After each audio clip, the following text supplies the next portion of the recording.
Donna, thank you very much for coming by today to talk about your work and your life. We really appreciate it. It's my pleasure. Well, I'm a fan of Here TV. You've done so many things. I'd love to start at the beginning and learn a little bit about where you were born and where you grew up. I was born in San Francisco, Okay.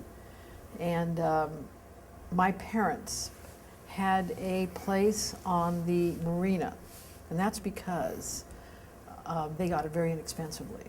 Did you grow up in that area? I grew up in that area just early on, and then my parents moved south of San Francisco. But you know what? I want to tell you about my mother. Please. Because my mother was a Hungarian, non-English speaking immigrant when she came to the U.S. And she was married off by her parents to a Jewish man who they thought had money. And So was this the equivalent of an arranged this or was at least designated marriage? Yes, this was a designated marriage. Okay. And he came to her town to pick her up. My mother had a boyfriend at that time. She was about 19. She had a boyfriend, a local Hungarian guy. So was this in Hungary that Yes, this this was took in place? Hungary. Okay. Yeah.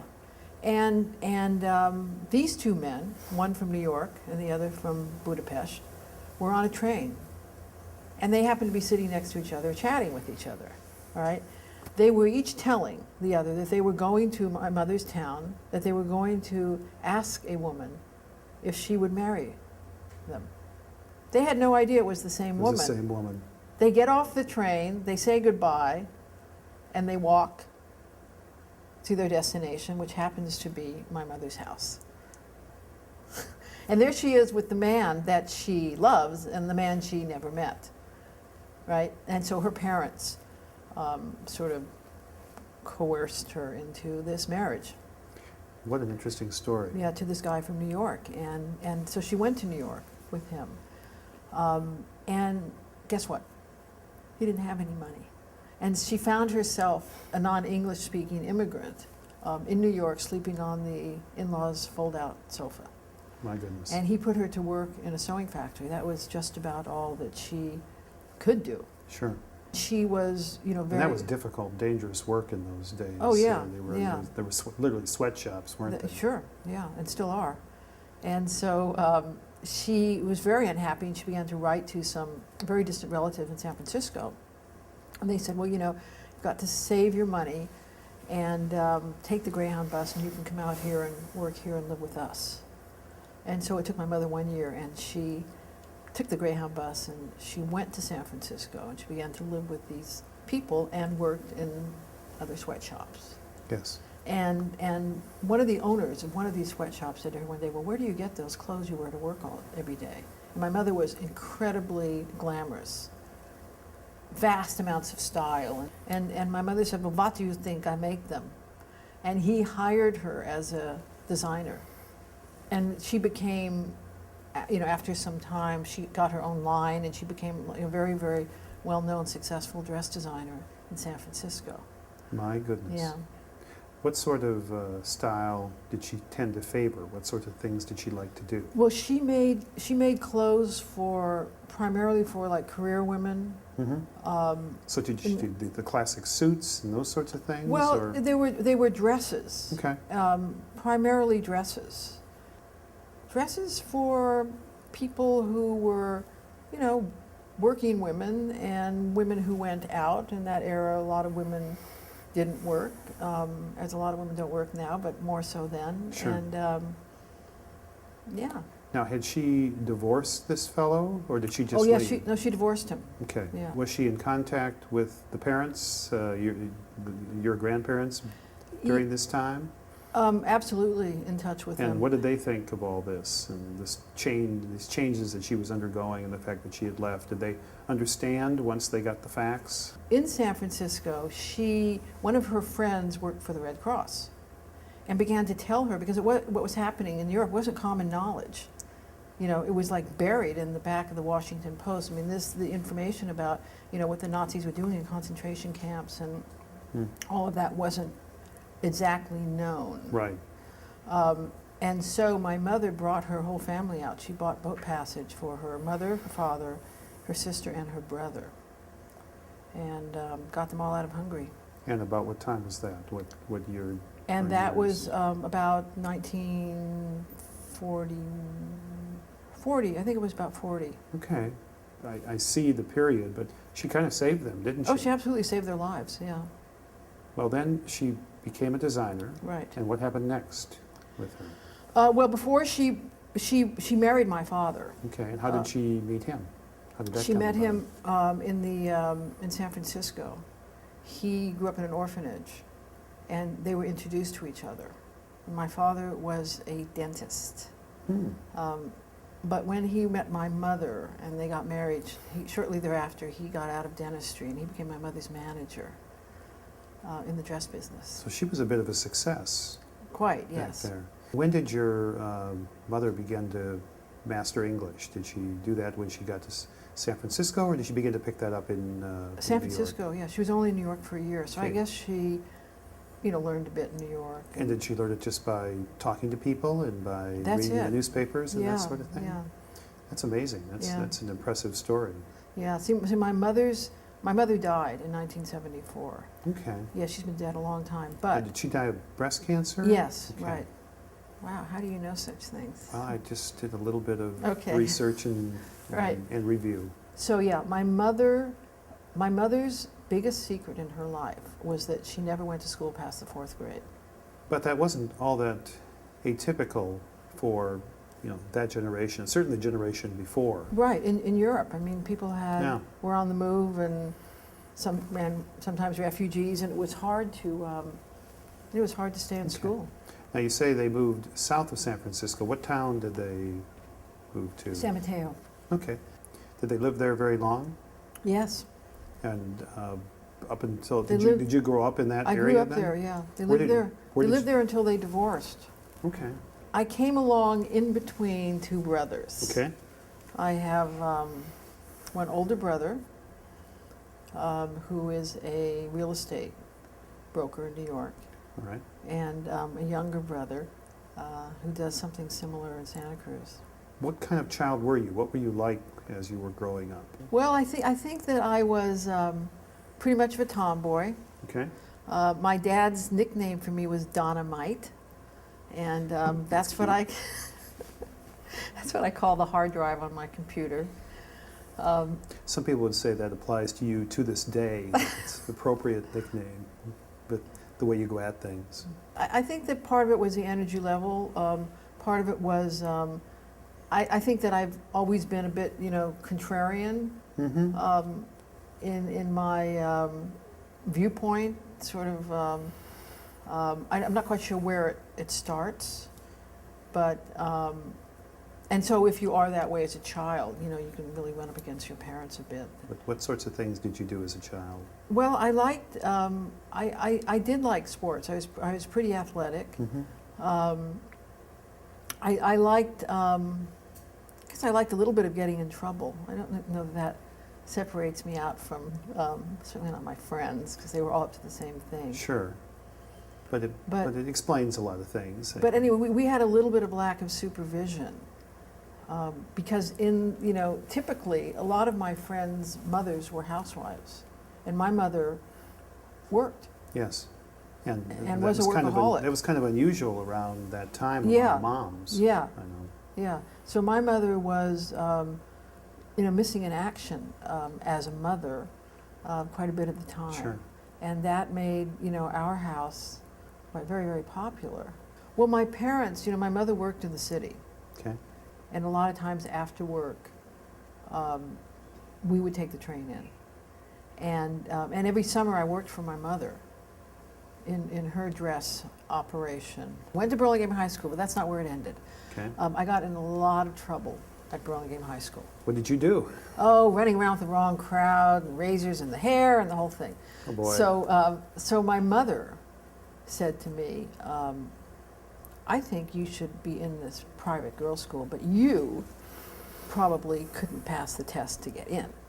That was her psychology there, Was right? it a way of challenging Oh, you? absolutely. Yes, of course. And so 'cause I didn't want anything to do with a private girls' school. Uniforms was just not my style, you Right. know. And so, of course, the moment she phrased it in that way, I had to, come back with what she knew I would come back with, which was, what are you talking about? I could pass a test. Yeah. Of course I can pass the test. And she said, well, I don't think you could. Go and take it. I said, well, I don't want to go to that school, but I can sure pass that test. So I passed the test. And the next thing I knew, my mother suddenly had some business trip that she had to go on, and my father was sort of like carting me off to the private girls' school the first morning. Which school was that? It was called Crystal Springs School for Girls. Okay, and where was that? That was in Hillsborough. Okay, Yeah. which is a very nice area Mhm. and continues to be a very nice Yeah. area. So how was that? That actually turned out to be a wonderful experience for me. It was Okay. it was very, very liberal.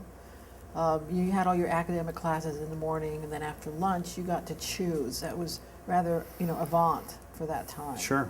And you could choose, like music or art or whatever. And that's when I started stealing my parents' cars. But what about that time? Okay. And I used to, like, after they would go to work, oftentimes they left very early, then I would take the other car. They had two cars, right? And one would take the train, the other would take the car to work, and I'd take the other car. And I would park it back around behind the school. That's just what we did in those days. That was a big thing, taking the car and sort of like joyriding about. And Did you drink when you were in school at that time? Was that something that kids did, or? I didn't drink in school, but we all did a bit of drinking on the weekend. What about after high school then? What did you do then? So after high school, I went to UC Berkeley. Okay. Well, what happened is that my older brother, he's a year and a half older than me, he went Yep. to Princeton. And when he went to Princeton, this was the biggest moment of my mother's life, because here she was with this secret of not going past the fourth grade, Right. and feeling embarrassed by her lack of education. And there is her son going to Princeton, going to one of the Ivy League So colleges. she was pleased beyond belief. Oh, beyond belief. And so my mother, she used to make numerous business trips to New York. She was a dress designer, and so she would go to buy fabric and all that sort Mhm. of thing. And she used to stay, at the Plaza Hotel, wherever it was that she fancied at the time, Sure. because by this time she was quite successful. The moment my brother got into Princeton, she joined the Princeton Club. And it's not any great digs at the Princeton Club, but she loved to be able to say to people, I'm staying at the Princeton Club. I'm sure there was a source of great pride. Very big thing in her life. So It made her feel educated, actually, exactly, to do yes. And I ended up going to Berkeley, which was, for me, perfect, because Berkeley was there I was in the middle of People's Park and Sproul Plaza, and it was the time to be in Berkeley, and it was the beginning of my political education. Well, That's it what really. It One would of have been those- very different for me at Sarah Lawrence. It just would have been a different exposure. kind of experience. Yeah. Well, that was really the heyday of Berkeley radicalism and the beginnings of anti-war protest and all those sorts of things. I went to the University of Wisconsin, and it was kind of similar in Right, that regard. Now, were you interested in those things and involved in those sorts of activities when you were there? Yeah, I was totally caught up in all of it. Really? As I said, that was the beginning of my political education. And I started making films about People's Park and the anti-war movement. I started, I had a little Super 8 camera, and I was running around getting maced and shooting this stuff and taking stills, and Sure. it was just, it was a glorious, glorious time. And Why did you start making movies of that? What prompted you to do that? well, I was in it, in the middle of it. I was behind it, and Yes. at the same time, it was. I was already, behaving as an artist, and I thought, I could be, telling this story. I could be documenting, what's going on here, and it was like second nature. It just. It's just something you started doing naturally. Yeah, I was visiting my brother, and he said, meet me in this dark room. This is where I'll be when you get here. Mm-hmm. And so I went to this dark room, And he let me in, and I'd never been in a darkroom before. And I saw these, he was developing some film and printing some pictures, and I saw these images coming out of the... Coming to life, sort of. Yes, the just way- right out of that fluid, Right. you know? And it was so fascinating to me, and I immediately went and got a camera myself. Did you do both photographs and movies at that time? Well, or- I started with the still photographs. Okay. And in the beginning. And then later, I got a Super 8 camera, an 8mm camera, and then a Super 8 camera. All right.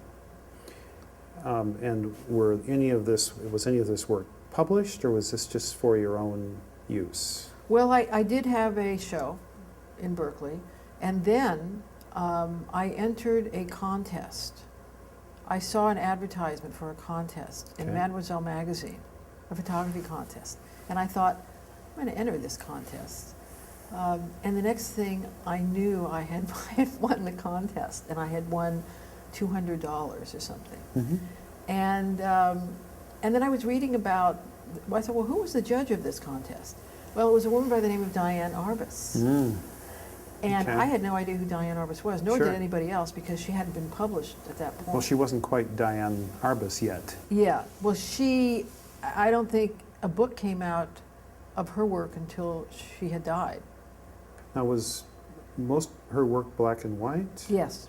Okay. Everything I've ever seen of hers was black and white. I think she started as a fashion photographer, but she did become, but she wasn't really famous until after she died. I didn't fully appreciate that. Now, were you, during this time, interested in going to movies? Did you go to films? During undergraduate work, I wasn't that interested in film. I was much more interested in still photography. Okay. Yeah, I majored in art, and I did still photography classes, quite a lot of them. Okay. And I was absolutely hooked. Yes. Did you have a group of friends that you did things with and were involved in political activity at that Yes, time? I used to run around with all the people who were, I was always at the demonstrations, and I had other friends who were shooting a lot. But I did, in the middle of all of this, I did leave. I had to move away to Paris. You had to. Yes, I had Okay. to. I felt this draw, What caused that, do you think? Well, I think that it was, I just wanted to get out of America. I was drawn to Paris. Mm-hmm. I saw myself as an artist. Was this like the mid-'60s, or when was this? Yeah, it was, I lived there in 1966 and 67. Okay. And then I came back to Berkeley and went back to Okay. college. And what did you do when you were in Paris? Did you take pictures? Well, I was initially supposed to go to the Sorbonne. Okay. Okay, and I did go for about a day. Uh-huh. But what happened? A full day. Yes, a full day. But what happened is that everybody there was a foreigner. There wasn't a French person in the room. Mm. They were all classes for Americans and Germans and. So you weren't really getting a French experience. No, and I thought, well, why am I here? Other than the fact that I'm supposed to be here, there doesn't seem to be another reason. Right. So. Well, you are independent, aren't you? So you just decided. Well, not I for told my you? parents I was really wanting to go to school in Paris. Yes. And my mother said, well, at your age, all I wanted to do was go to America, so I kind of get it. And I was supposed to legitimately be in school, which seemed sort of all right to them. Yes. And so my mother sent me, I think at that time she sent me like $150 a month. It was very, Okay. very cheap in Paris then. And we all had these student meal tickets, and we would run around and have meals for 50 cents, really good meals in these student housing and restaurants all over the place. But what I did was I met a group of artists, and they were all students at the École des Beaux-Arts, and mostly French, though not all French. Sure. And basically I hung around with them and hitchhiked and took the train all over Europe. That's pretty adventurous. Yeah, at and that then we'd point. stay up all night in the cafes and draw, and it was just, it was a lifestyle at the time. So you did photography. Did you Mhm. also do other art medium as well? Yeah, well, I did a lot of drawing, and that Okay. was, that's what a lot of the students did then. They would just, Were you good at that? I think I was all right. I don't think that Okay. I was great, and I don't think I was terrible. Mm-hmm. I wasn't drawn to it like I was to film. You left France and came So then back? I left France. Yeah, I was there almost a year and a half, year and 3/4, something like that. Okay, I went back to Berkeley and finished. Finished up. Yeah, yeah. okay. And how much longer did you have to go at Berkeley to finish your degree? I had close to another 2 years. Okay. Did you read a lot at that time and try to educate yourself in these areas, or was it more visceral action? and Well, it was a going bit. to the It was a bit of streets? both. You know, I was really interested in art and politics, Okay, and so I would say that that was the beginning of a concept of joining, you know, art and politics together. However, at that time I wasn't aware of thinking that way, mm-hmm. or consciously integrating those two parts of my life for Hmm. any purpose at all.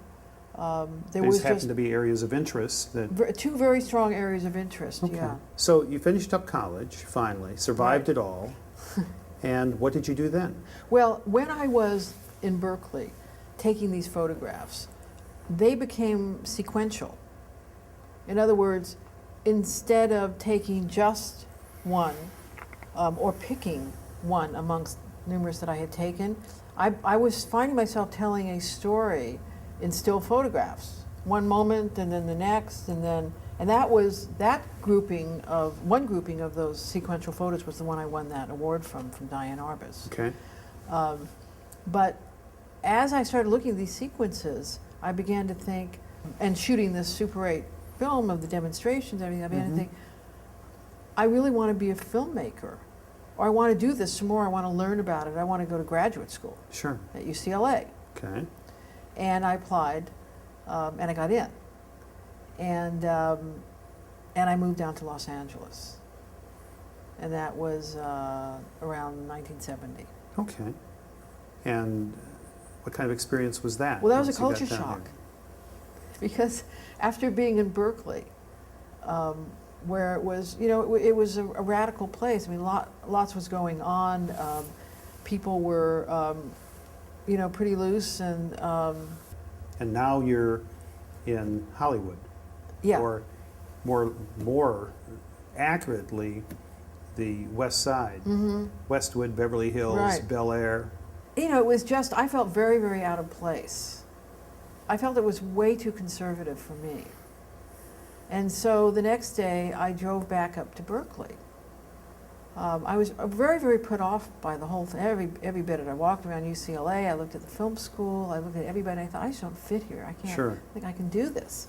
So I went back up to Berkeley, and I was sort of hanging around, and I ran into a friend of mine who had been accepted to, she was not a good friend, but she was sort of a friend acquaintance, and she'd been accepted to the theater department at UCLA. Okay. She was a performance artist. And so we started talking about everything, and I was telling her what a horrible experience I had, and I didn't think I could. And so we were talking, said, well, let's just go back down there together. Let's get an apartment. We can be roommates, and then we can, you know, We'll see. take it on together, see what happens. Sure. So that's what we did. And, you know, and she signed up for her classes, and she started doing this performance art, which nobody at UCLA had ever seen before. They were really shocked and very, very mean to her. And she was a, you know, political performance artist. And we got this apartment in Venice at the beach, and I painted all the walls black. And she had a job as a cocktail waitress at LAX. Okay. And by day she was doing, you know, performance art, and in the end I stayed and she left. Okay. She went to New York. And then you graduated, Mhm. and what happened next after you graduated? Well, let's see. After I graduated, I developed this business with a friend of mine I met in film school, Bob Oladort, and he and I started a company called Latent Image. And because I was making like experimental films, non-linear, non-narrative experimental films, I began to talk. He was like a boy genius. He was a guy who put a security alarm system in his parents' home before anybody ever had alarms, right? And I said to him, I think you're like a boy inventor, and you and I could make an optical printer. And he said, what's that? And 6 months later, he had this thing built. Mm.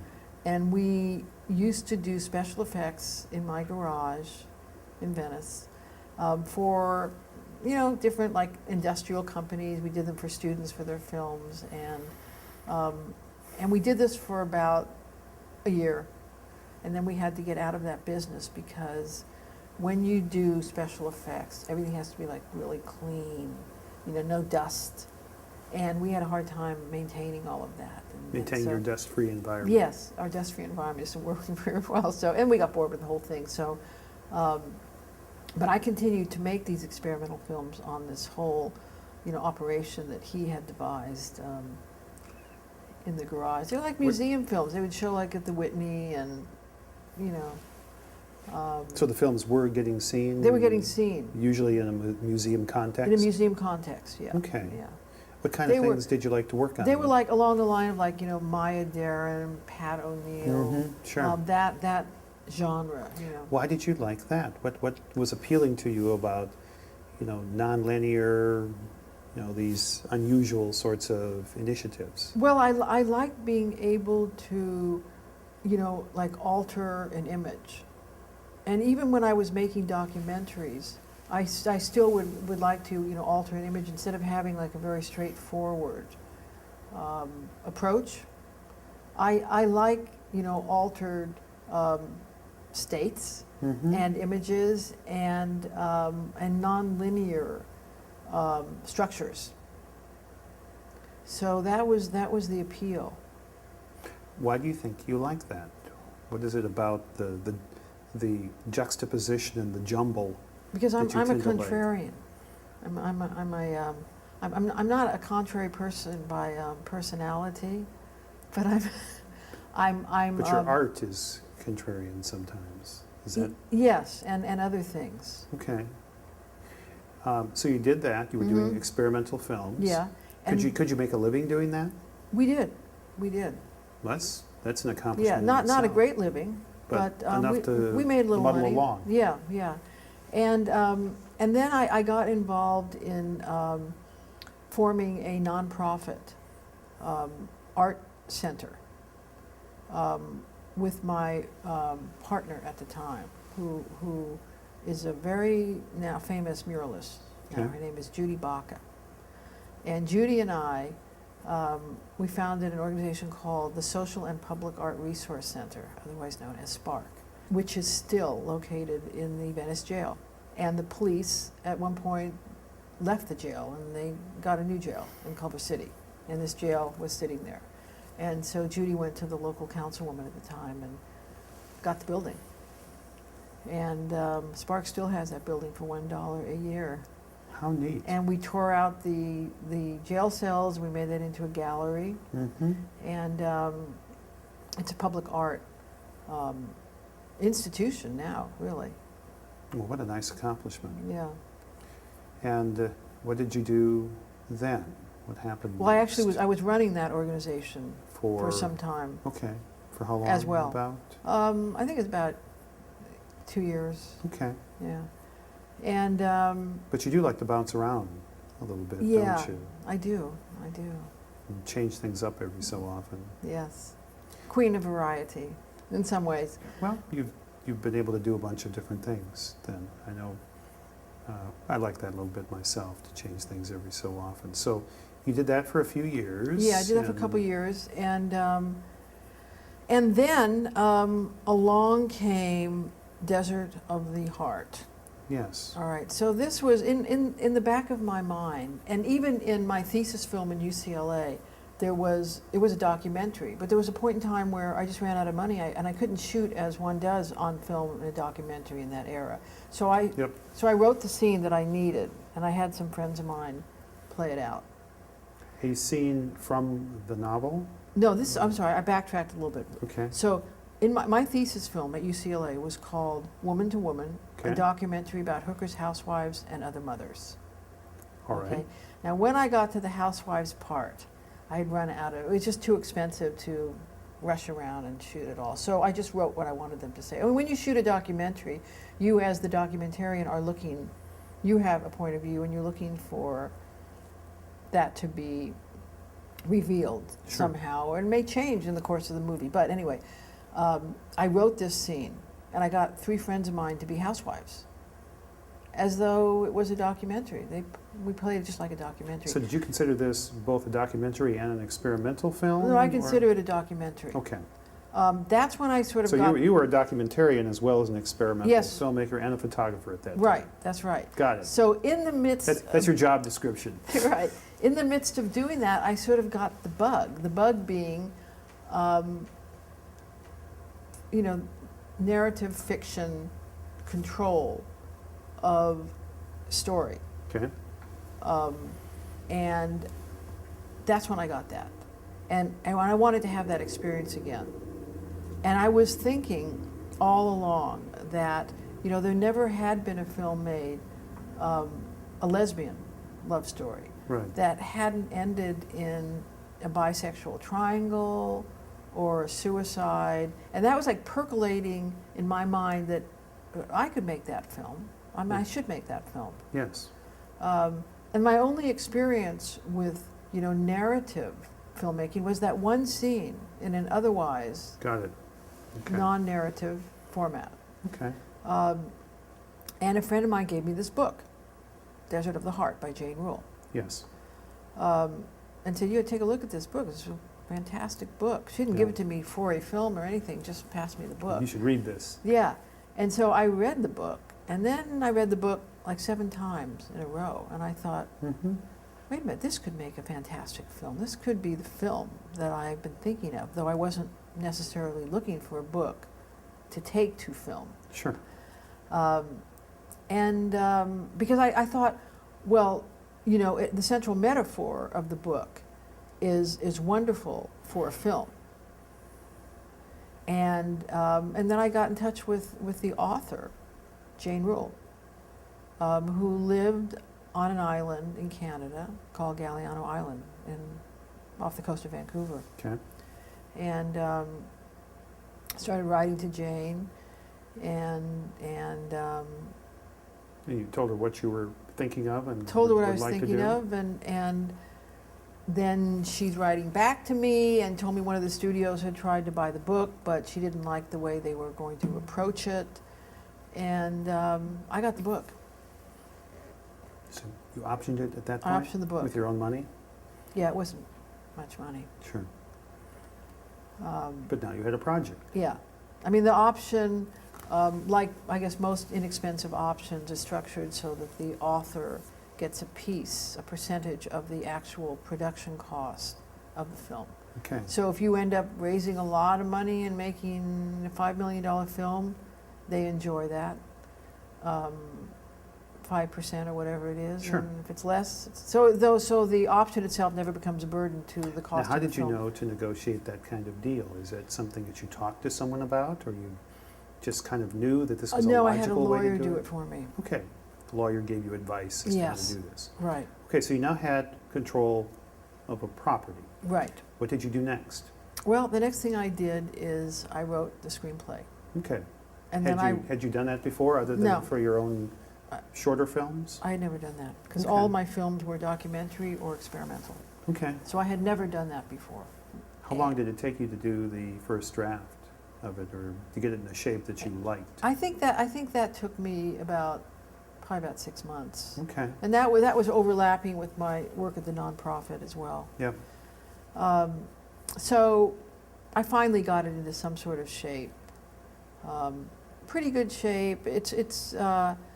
I mean, I ultimately decided I want to hire a writer. I know what's wrong with this script, and what I'm going to do when I raise the money is I'm going to hire somebody to rewrite me in these areas that I think are weak. Sure. I thought the structure was strong, but I felt some of the dialogue needed work, and so that was my intention. Well, dialogue's hard, and Yeah. it sounds like you were smart enough to recognize, gee, I could use some help here. Yeah. So I then began the grueling process of raising the money for the film. Yes. And that was, I raised $1 million. I just had a concept, and it was based on, the Broadway backers parties, where you invite a bunch of people into a room, a home of somebody they may know, they hopefully do, or somehow this person has friends, or, and that begins the process. What was your pitch like? Because it wasn't like there was anything much like this before. This is in effect, a complex lesbian romance, Yeah. but in some ways a conventional romance. Not a lot of these have been made, maybe none. So what did you tell people about what it is you wanted to do and get them interested? Well, the first thing I did was I wanted to compose an invitation. Like, how would I get these people into the room? They didn't Sure. know me, right? So I approached a number of women I thought would be helpful to getting other, mostly women, but some men too, into the room. Both lesbian and straight women? Yes. Okay. So I think the first person I went to was Gloria Steinem. Okay. And I met Gloria, we can't even remember who introduced us, but somebody did. And I sent her the screenplay, and I said, maybe you can help me raise the money, or I could use your name on an invitation or something like that. And she said, well, have you ever made any films before? And I said, yeah, well, basically I'm a documentary filmmaker. And she said, well, do you want to come over and show me a film? And I said, yeah, sure. And I went over to the Ms. office with my thesis film, Woman to Woman, a documentary about hookers, housewives, and other mothers. Right. And I showed her that film, and she just said, what can I do to help you? Just let me know. What is it? So that carried the day. That carried the day. Good for you. Yeah, there it was, a projector on the Ms. conference table, shooting it up onto the wall, and a bunch of us watched the film. Got it. And so I said, what I'd like is to put your name on an invitation. And it will say, Gloria Steinem and some other people invite you to, and she agreed, she was happy to do it. I said, if you're in the city that I'm in, maybe you'll show up at the party. And then I went to others. I got Lily Tomlin. I got Stockard Channing. How did you make contact with them or know them? Stockard Channing I met through my brother. They were at Harvard together, graduate school. Lily Tomlin I met through mutual friend. Sure. And so the invitation would go. It would say Gloria Steinem, Lily Tomlin, Stockard Channing, and whomever's home it was at, and maybe a few other people, depending on who I got a hold of, invite you to come over and hear about Desert Hearts, the movie. Now so then I would call up all my friends, right, in a given city, New York, Chicago, wherever it was, and I'd say, Right. listen, I've written a screenplay, I'd like to send it to you, trying to raise the money. I formed a limited partnership, I'm selling shares at $15,000 a share. And do you know anybody? And some of them would say, yeah, I know somebody, I know 5 people, I don't know anybody, and that list would begin to build. And so if somebody said, yeah, I know 3 people, I'd say, can I have their name and address? And I would write them a letter, and I'd say, so-and-so's suggested I get in touch with you about this movie I'm making, Desert Hearts. Yes. And I'm going to be I'd like to send you the screenplay, I'm going to be having an event in New York, and then they would read it, and I would call them, and we would talk, and I would narrow it down, and if there was some interest there, I would invite them, and I would build and build and build to that party in that city. And the first one I had was in New York. I'd never actually spoken in front of a room or really tried to raise money for anything. So Sure. it was like quite a new experience for me. Were you nervous I was about very, it? very nervous, and I Okay. had a bit of the flu and terrible, terrible anxiety. And I was staying with a friend of mine, and she said, well, there's a hypnotist who lives downstairs, and she might be able to help you because I had the flu and I went to see her and she cured me. I was gone in 24 hours. Maybe you want to go and talk to her. And I said, okay, I'll do that. So I went downstairs to see the hypnotist, and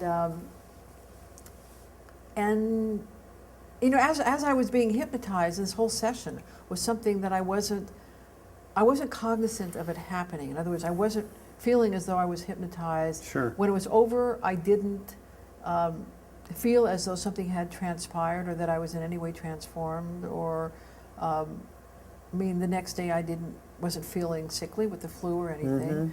And then the night of the event came, and I found myself in the front of the room after being introduced by the hostess, who happened to have a lovely penthouse apartment in New York, a nice place to have this party. Sure.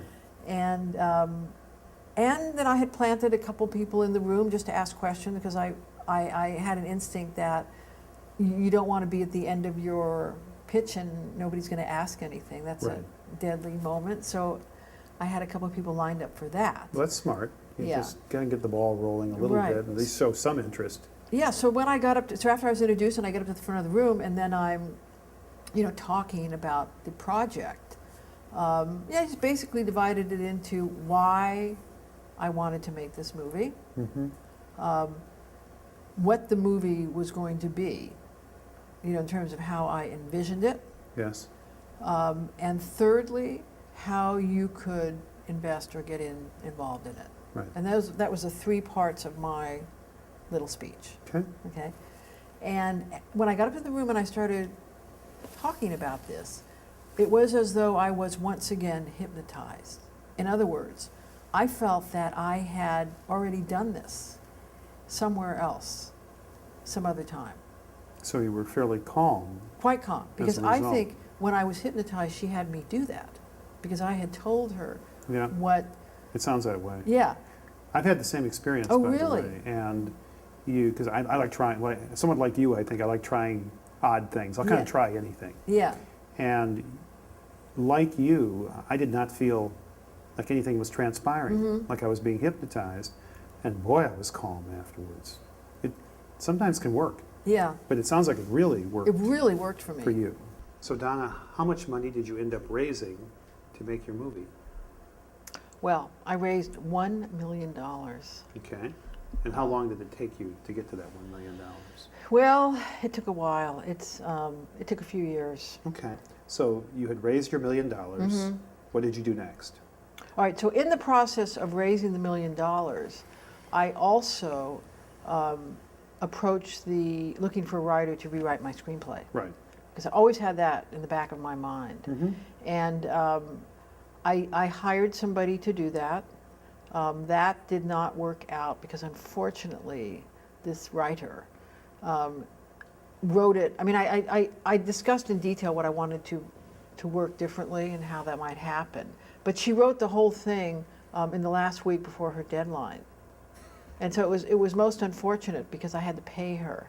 That's the Writers Guild Right. for you. But anyway, I had to pay her.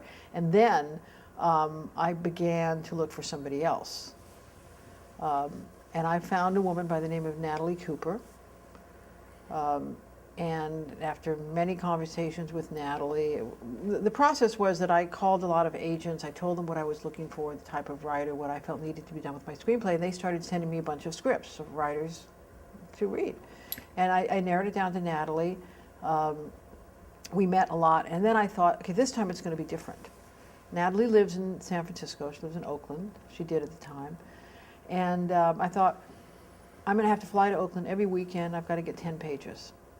I can't get to the end of this again. Right. Right. You So, need to see some progress along the way. yes. So this went on until the script was finished. And every weekend or every other weekend, I would go up to Oakland and take Natalie out for lunch. We became very, very good friends. Okay. She was an extraordinary person. She died a couple of years ago. Okay.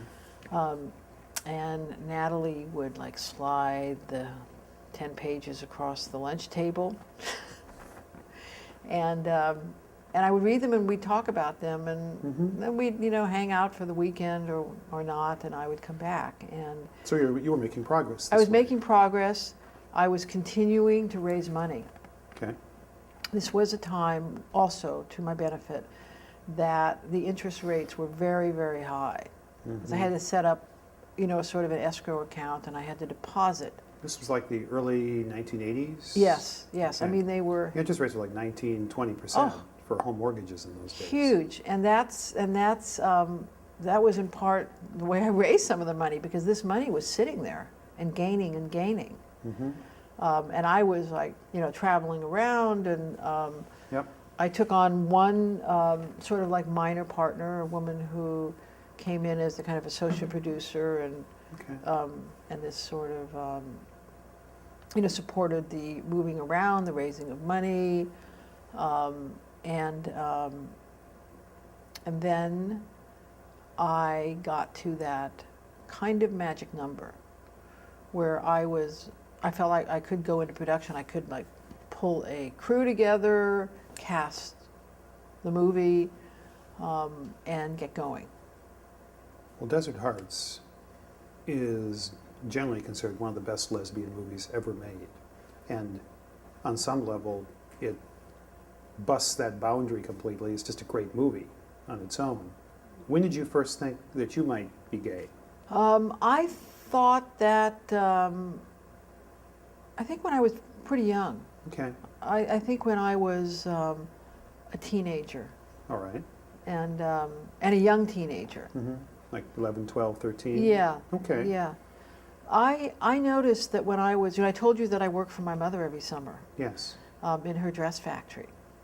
And I found myself very interested in these models who would come around, and I can understand that. I'm now realizing, not this moment, because of course I've given a great deal of thought to this, but I've had many tall girlfriends. I myself am not a particularly tall person, but I Right. think it was all those models back in my younger days. That, All those long legs. And yes, that was it. Yes, I find these girls very attractive, and I'm sort of like fascinated with them. Mm-hmm.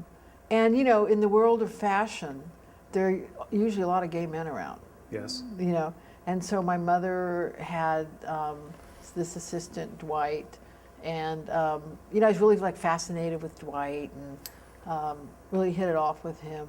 It was homosexuality was in my world Yes. because of my mother's profession.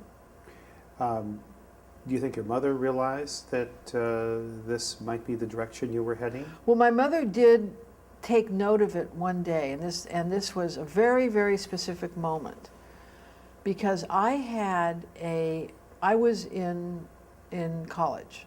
I had come back from Paris, and I was staying at my mother's apartment. I hadn't gotten my own apartment. I was just back, and I was back in school, and I was getting reorganized, and I was talking to somebody on the phone, and this person was one of my professors, actually, at Berkeley. Okay.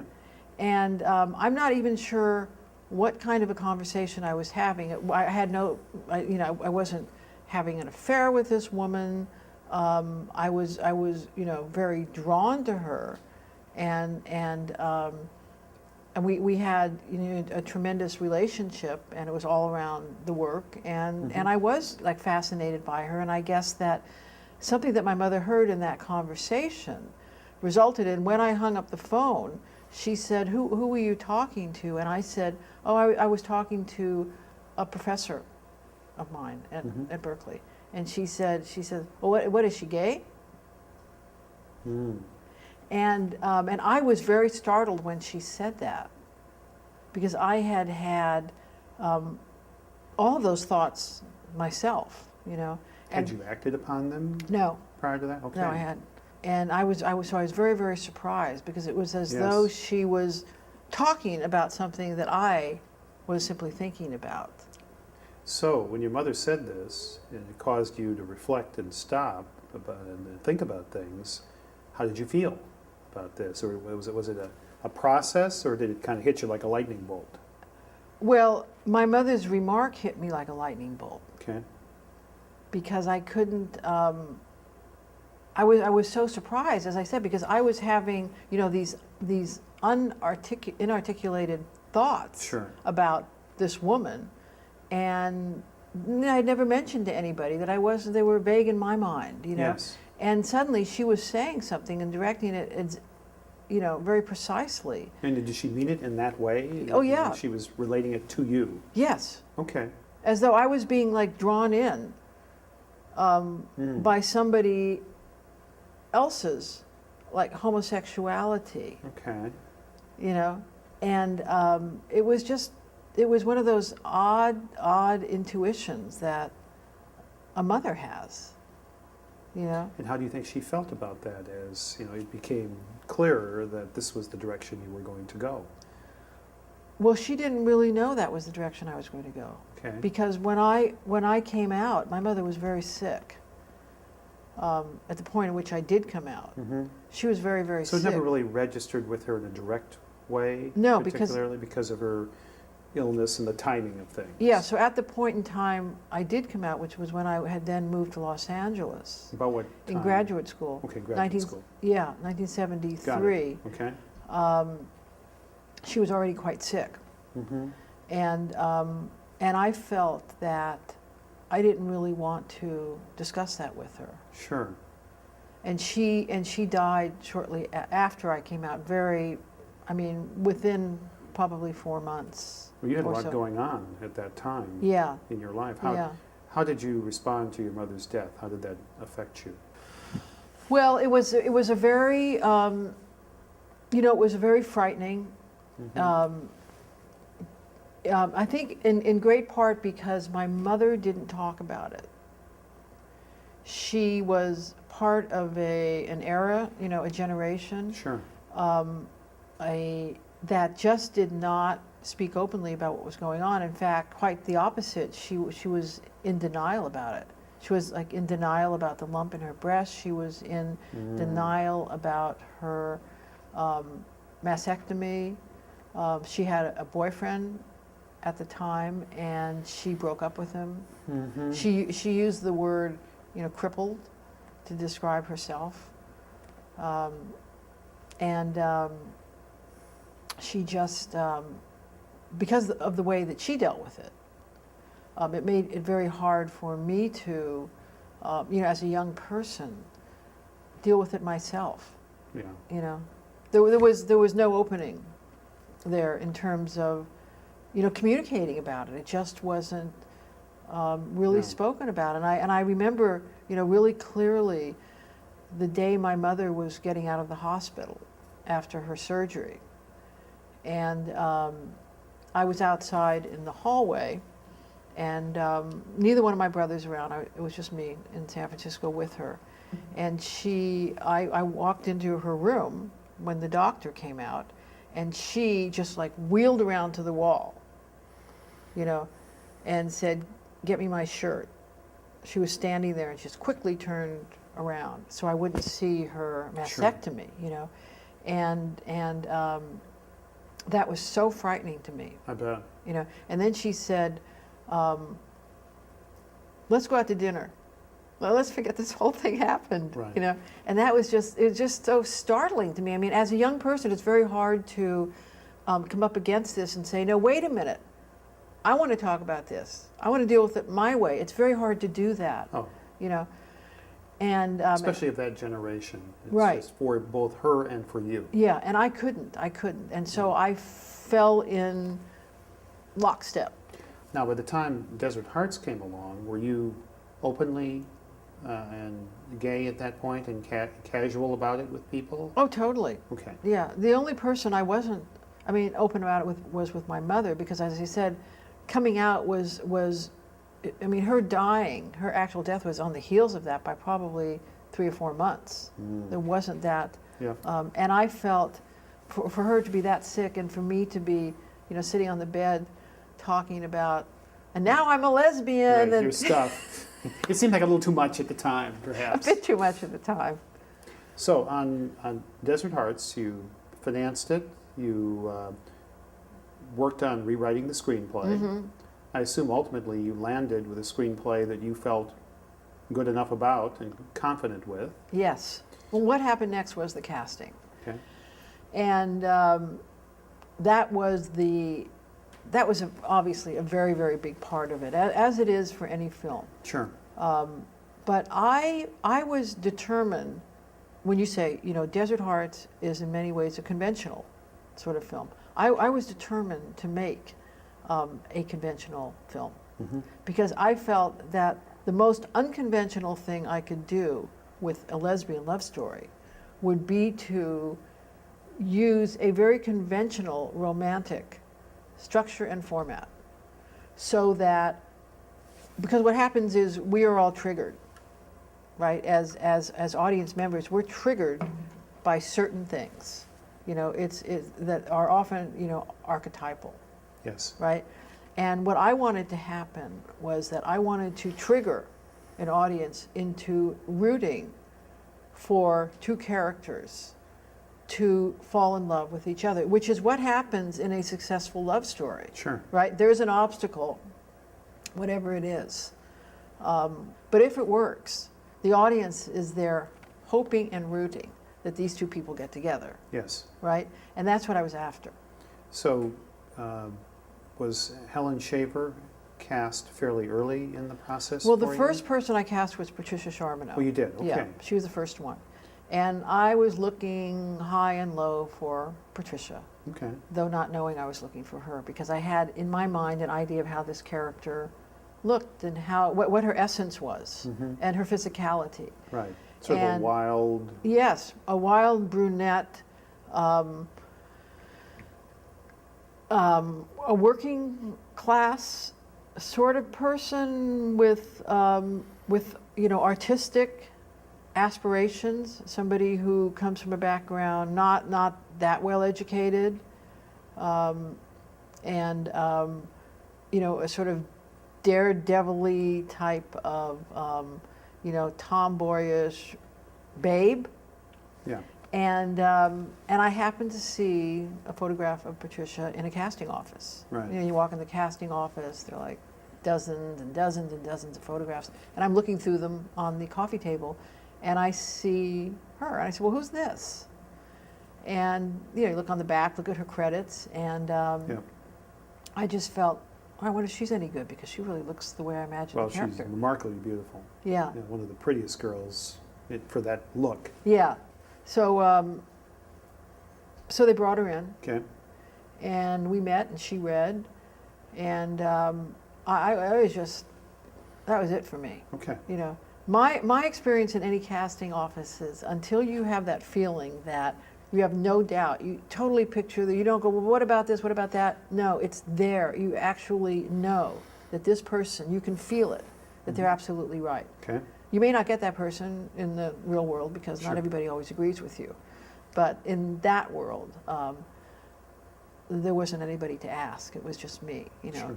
So I cast her, came back to Los Angeles. That was in New York that I found her. Came back to Los Angeles, and we were looking to people to play Vivian Bell, more and more and more people, Mm-hmm. and ultimately narrowed it down to 3, one of whom was Helen Shaver, of course. Okay. Right?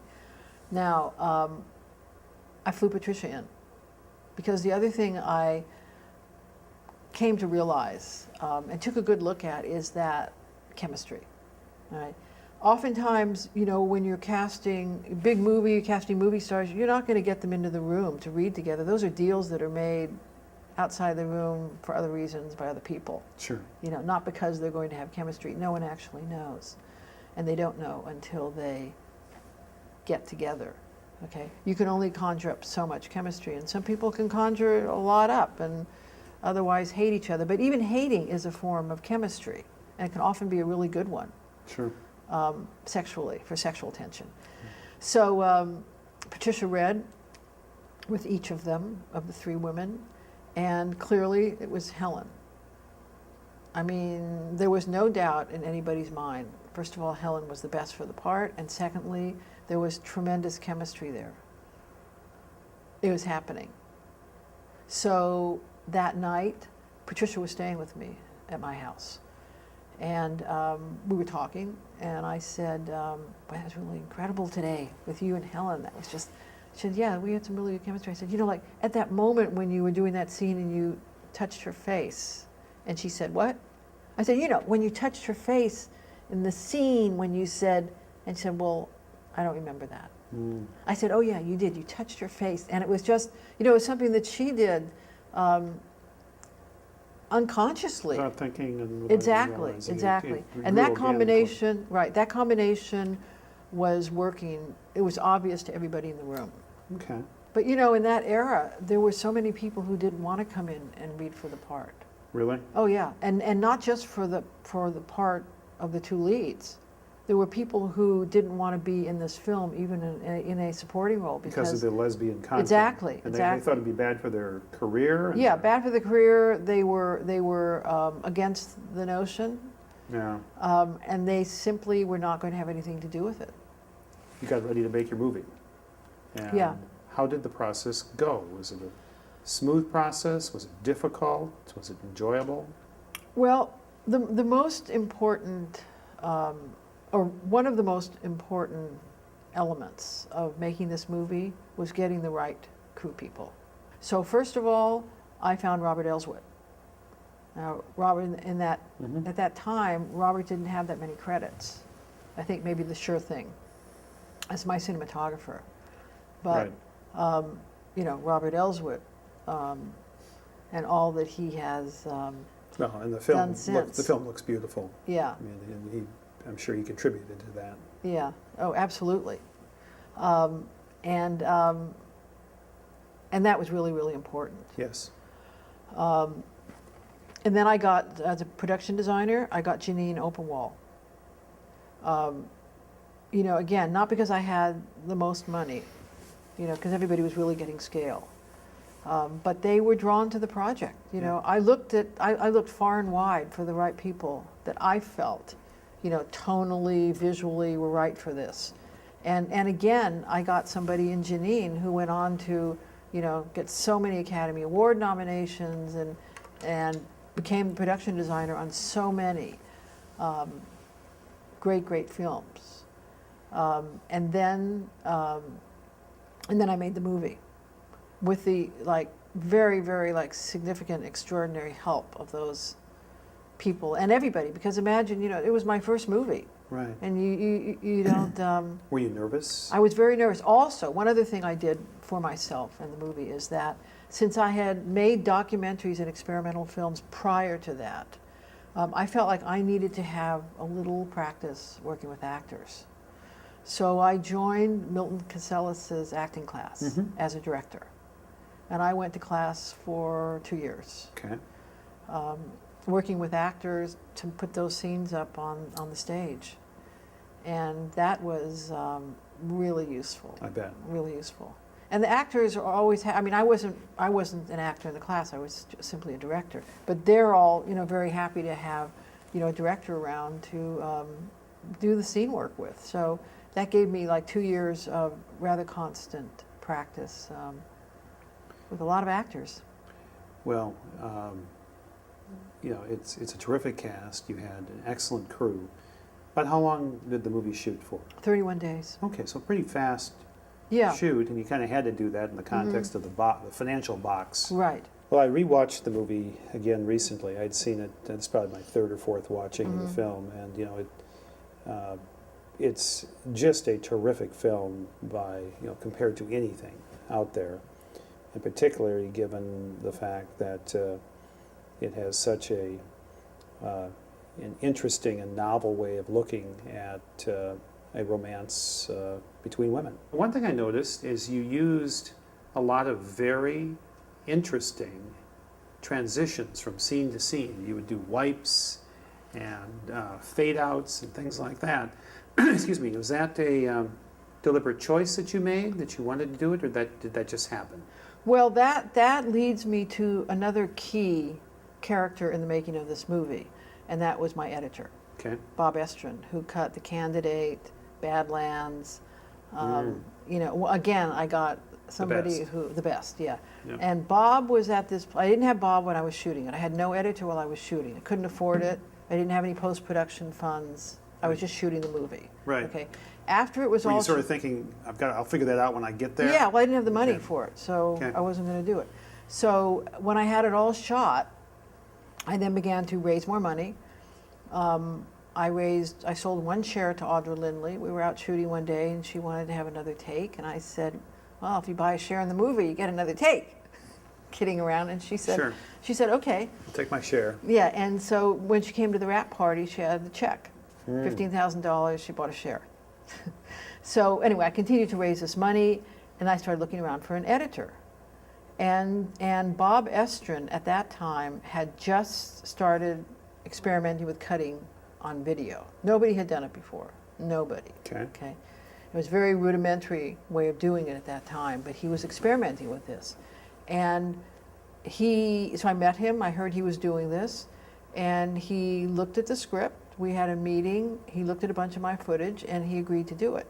Okay. And so here I was, because I agreed to go on that experiment with him, video editing, and he was looking for something to do it with, and there we were. And so I ended up happened to get one of the best editors around, Right. and that's how it worked out.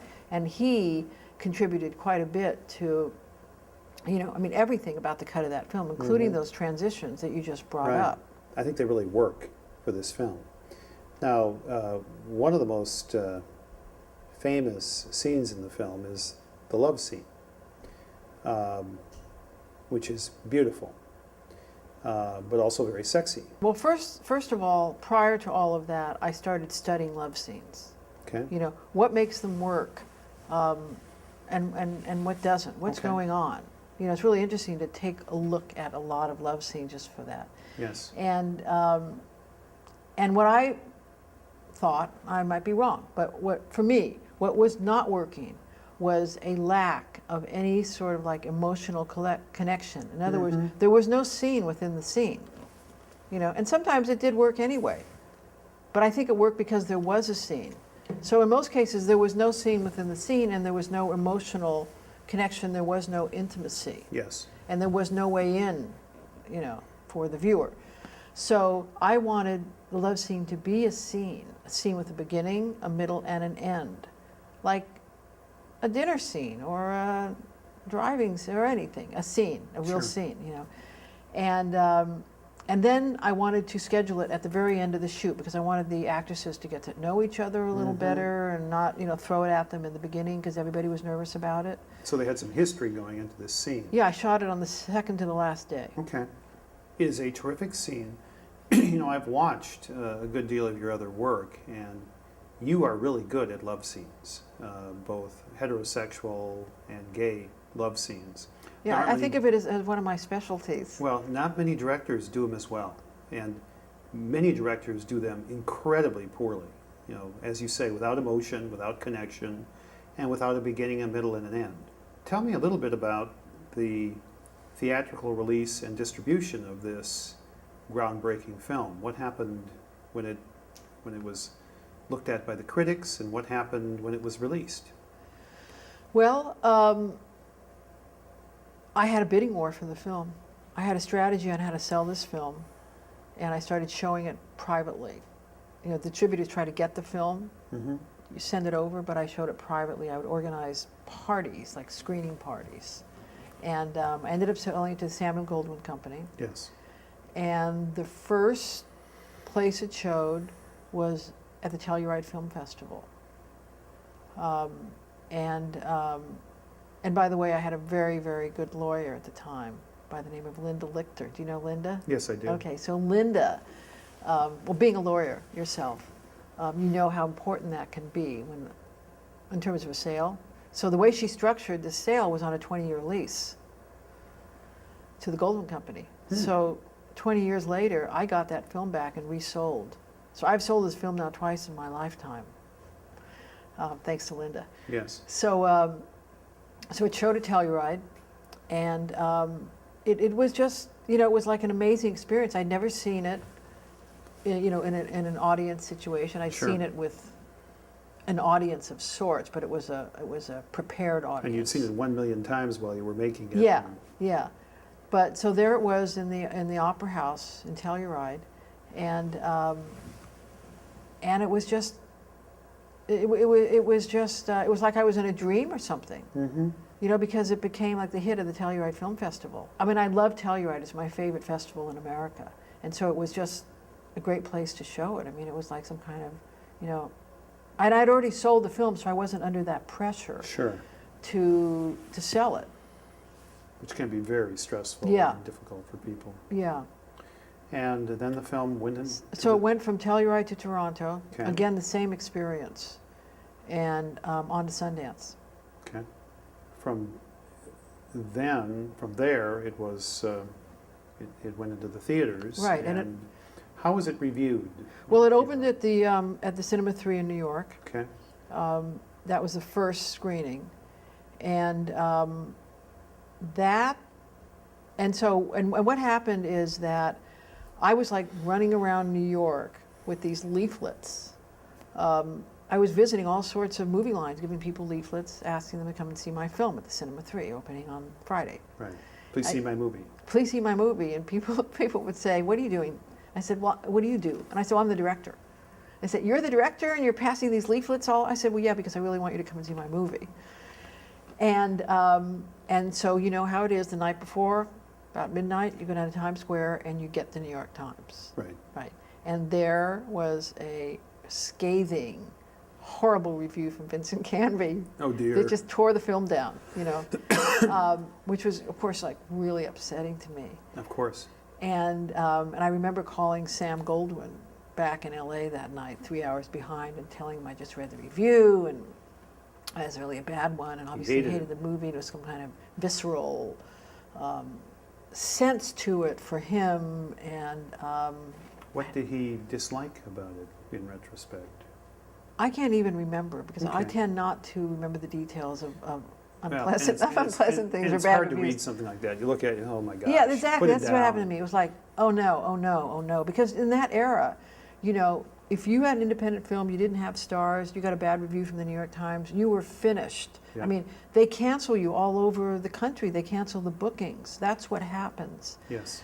And so I went to the theater on Friday at noon. The first showing was 12 or 1 o'clock. And after that showing, and every showing all weekend long, I just walk up to the front of the room and I'd say, I made this movie. Some of you may know Vincent Canby gave it a very bad review on Friday.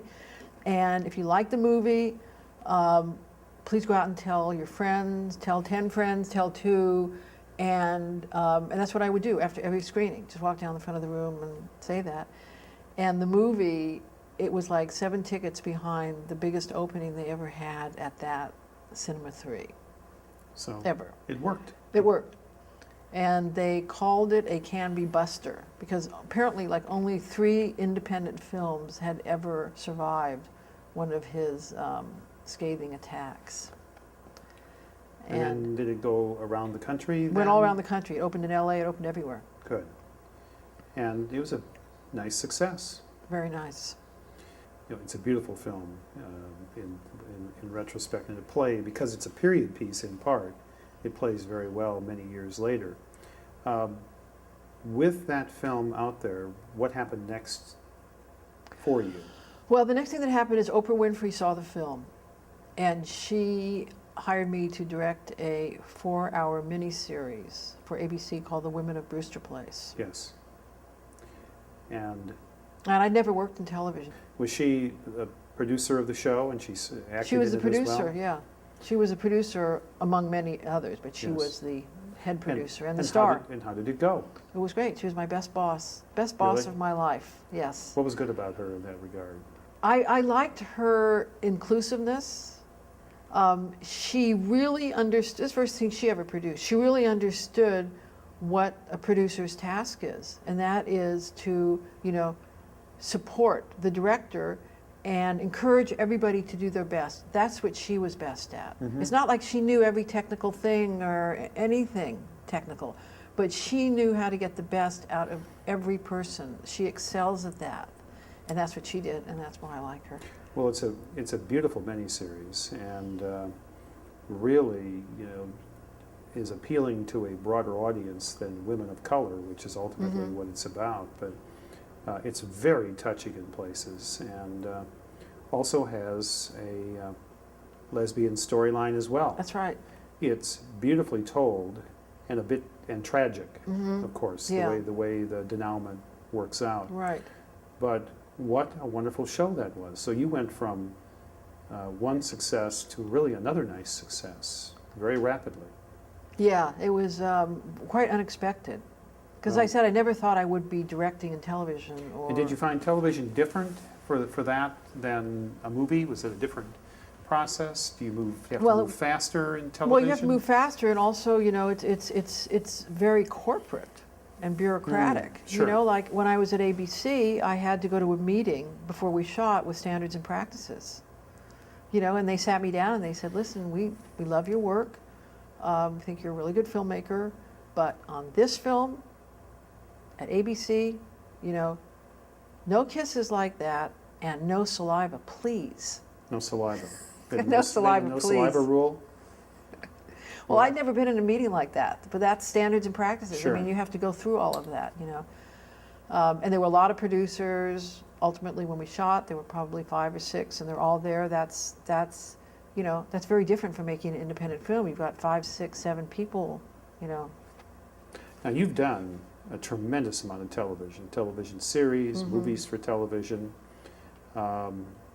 and unlike many directors, you've worked a lot, and you've done lots and lots of different things. And there are many directors who they'll only work 10 or 15 times in their career, and you have done so many different episodic shows.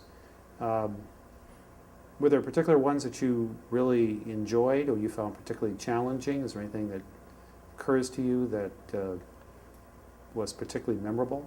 Well, out of all of the episodics, I love NYPD Blue. It's my Well, it's one of the great shows of all it's time. my soul show. It's the one that really that I felt tonally, heart, the stories, the characters. Mhm. It was my thing, as you could say. So it worked for you Yeah. quite well. One show that you did that I was particularly struck by was the episode of Prison Stories Mm-hmm. that you did. Was that for HBO? HBO. or- That was an HBO Okay. movie that was a triptych. It was split into 3. Yes, and boy, is that intense. How did that come about? Was that a work for hire? That was work for hire. Yeah, Okay. there was a producer in New York, Francine But boy, it Lefrak. seems real. I mean, you feel Yeah. like you're in the middle Yeah. of all these with these people, and it's heartbreaking. Yeah. 'Cause you're able to get quite a bit of emotion into these situations very readily. Is that something that you have to work at, or is that something that comes naturally for you, do you think? Well, I'm drawn to that type of material. I like things to be fired up for a reason, and I mean, some people are more drawn to comedy, and I'm drawn to the more edgy, Right. intense, tough stories. Although it's interesting, because looking at your work, some of the stuff you do is really almost experimental and avant-garde and edgy and Uh-huh. unusual, and other stuff is very conventional and traditional as to Mhm. how it's presented. So you seem to be able to go back and forth. Yeah, well, so if you're working for hire as a director, and you're working, for instance, on series television, well, the style is set by the show, Yes. right? But all work in television as a director is really for hire. Do you find it difficult to adapt to the style of a particular show, or do you find yourself getting into that quickly and figuring out what you have to Well, do? if it's a show I love, like NYPD Blue, and that was the first time I ever did episodic. Mhm. If it's a show I love, it's in that case it was so easy for me to fall right into it because it was as though it was my style.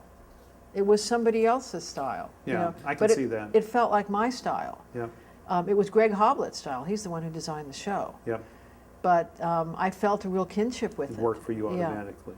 Tell me a little bit about the documentary you did, Angel on My Shoulder.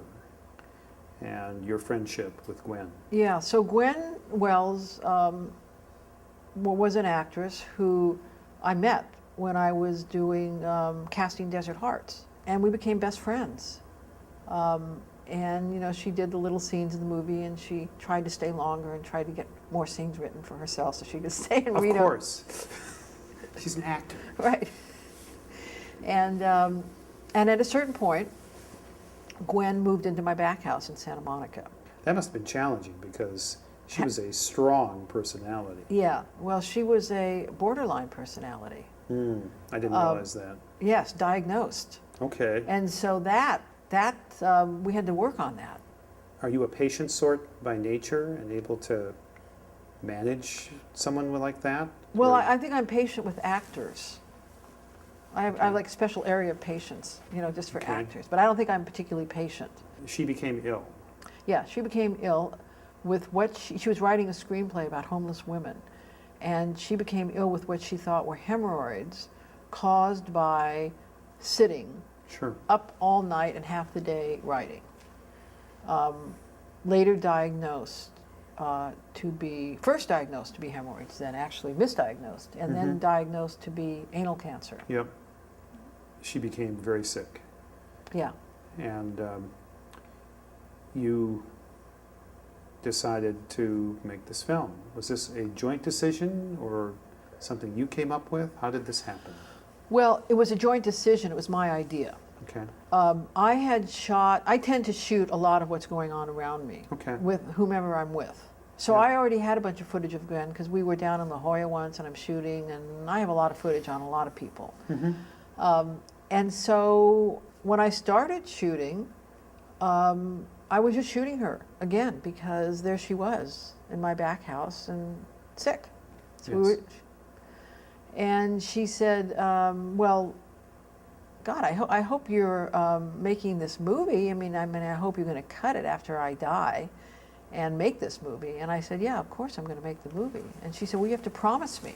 You have to promise me you're going to finish the movie, because this is the most important part of my life. Part and character part of my Sure. life. So that it was you know, really spontaneous and just an extension of what I had already been doing, and now she was in another phase of her life, and now we had a movie. Now it sounded like, because I've watched the film, that it was possible she could have saved herself if she had opted for surgery fairly early on. Is that your impression? Oh, that's correct. Yeah, Okay. she didn't want to she didn't want to follow the path of traditional medicine, Right. and which would have required her to have, well, in fact, everything she didn't want to do, which was a colostomy, Right. radiation, all of those things she ultimately did do. She did it too late. Too late. But she resisted all of that in the beginning. Well, it's quite a curable type of cancer, but she didn't want to deal with it in that way. And what do you make of that? Well, this is the story of somebody who, the closer they get to dying, the more they want to live. Okay? Because Gwen is suicidal, has always been suicidal. And the closer she came to dying, the more she wanted to live. So you're And saying that's that- really the arc and story of, It's interesting. So early on, she wasn't so bothered by dying because that was something she had thought about before. Anyway, she had thought exactly. about She was ending her own excited. life. She was excited Another adventure. about the prospect, yes, and how it was going to be. And she even, you know, like talks about that. This was like an exciting and, you know, albeit scary. Not to say Right. that it wasn't, but Sure. but It's a really impressive piece of work.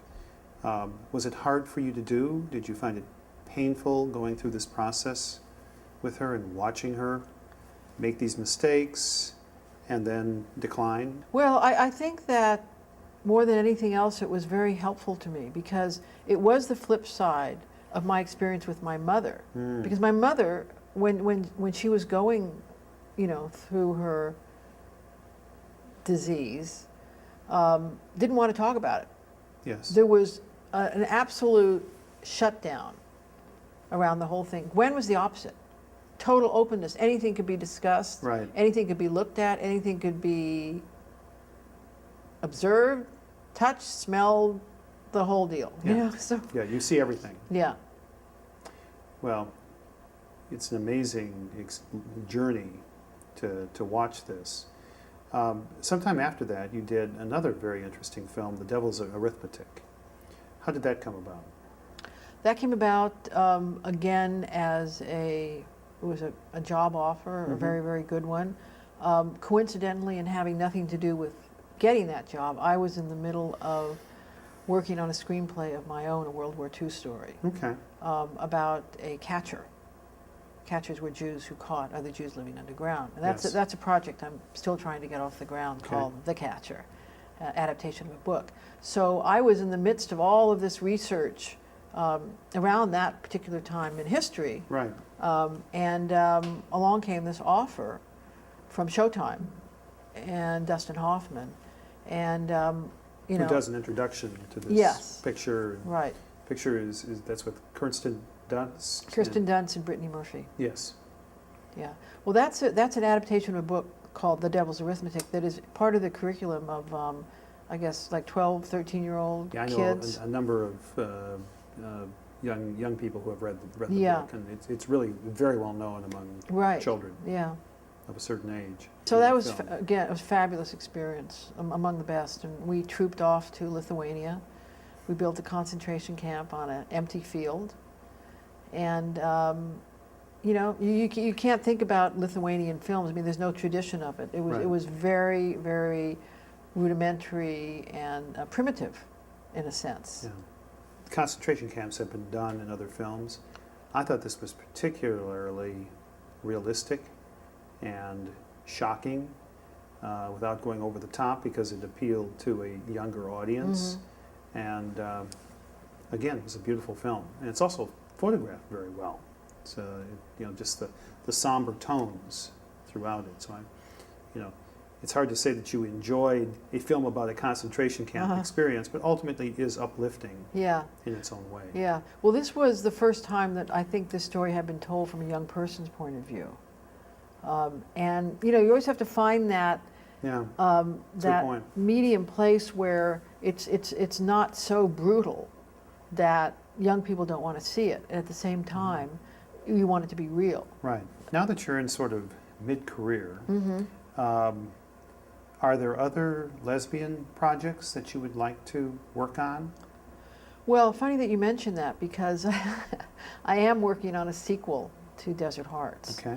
And though it's not a conventional sequel in the sense that it doesn't specifically follow these characters, I feel that I actually have a franchise here, in the sense that there's not just one sequel, but there are numerous sequels. Telling different stories? Yes, they're all part of the world experiences. of Desert Hearts. And this sequel that I'm making, that I'm currently writing, is set in New York, in the heart of the second wave of the women's movement. Okay. You know, an era that really hasn't been the background of any film, and was a very wild time Yes. for women. I've read a little bit Yeah. about that Right, era. right. And so, and then after that, I'm going to do another one in another era. I'm going to go through time, and in the end, I'm going to make a sci-fi Desert Hearts. That's my plan. Well, there's, I think, to my mind, a real need for those kinds of movies.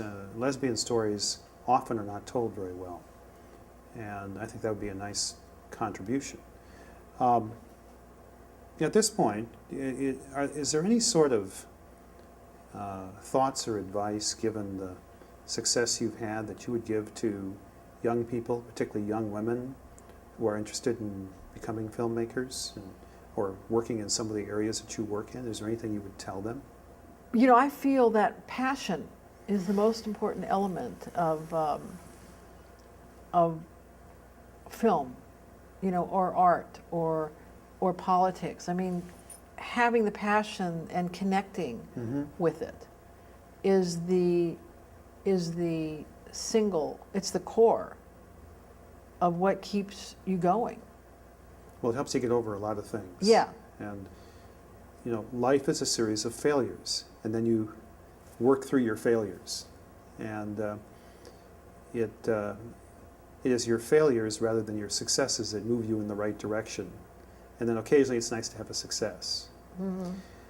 So what do you tell people who really feel it's just impossible for them and it's so hard? Because, you kind of made this career on your own. You made it, you willed it to happen, and you did the work.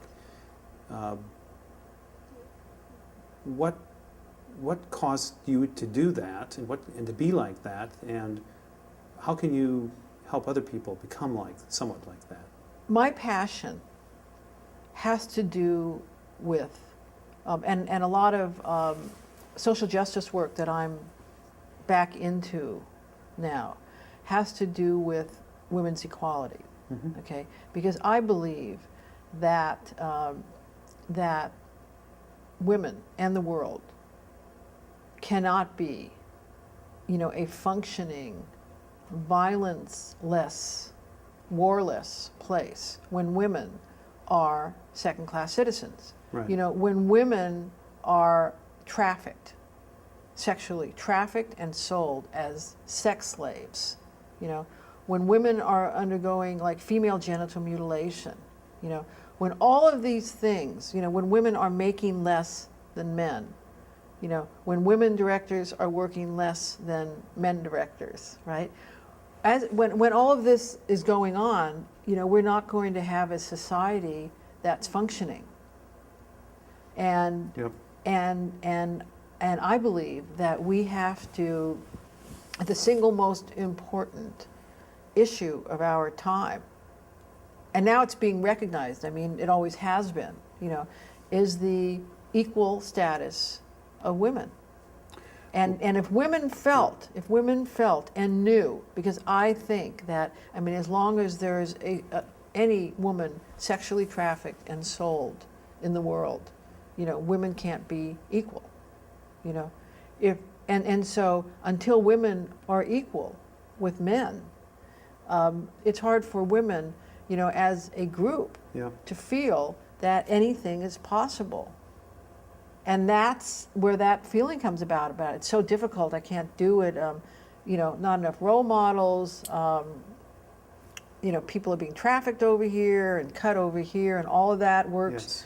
to, demoralize women. Well, And what we have to do is change all of that. And One- then we're going to one- have better lesbian films and better films made by women. If we support human rights across the board, inequality must be dealt with wherever it is, we will raise ourselves. And it's more than just our struggle. We need to identify with struggle in general. And a lot of minority groups are not able to get outside their own box of their particular issues. Gay people, I think, because it goes across, both sexes and all ethnic groups, seem much more readily able to identify with and empathize with problems other than their own. And I think that if those issues can be focused on, particularly women's issues, it'll make a huge difference. Donna, It thank you will. very much for taking this time. Thank We you. appreciate it. Thank you.